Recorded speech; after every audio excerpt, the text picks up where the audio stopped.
لڑکی کی زندگی کی اسائنمنٹ۔ اچھی بہو وہ ہوتی ہے کہ میکے والے بھی تعریف کریں اور سسرال والے بھی تعریف کریں۔ بچی کو یہ سمجھنا چاہیے کہ یہ میرے لیے اسائنمنٹ مشق ہے۔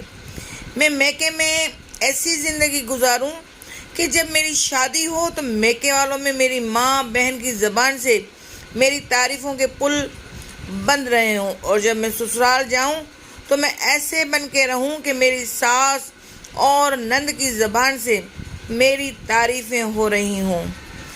یہ بچی کی زندگی کی اسائنمنٹ ہوتی ہے۔ جب وہ یہ ذمہ داری لے کر جائے گی اور چاہے گی کہ میری تعریف ان کی زبان سے ہو تو وہ یقیناً ان کے ساتھ پیار و محبت کے ساتھ رہے گی۔ جھگڑے فساد کی بجائے گھروں میں محبتیں ہوں گی، الفتیں ہوں گی، دنیا کی زندگی بھی اچھی گزرے گی۔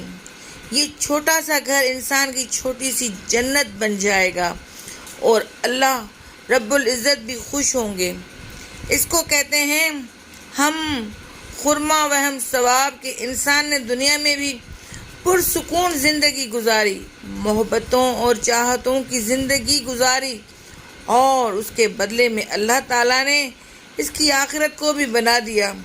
لہٰذا سسرال کے جھگڑوں میں ساس ماں بن کر رہے اور بہو یہ سوچے کہ اب جو محبت مجھے ساس سے مل سکتی ہے وہ محبت مجھے کسی اور سے نہیں مل سکتی۔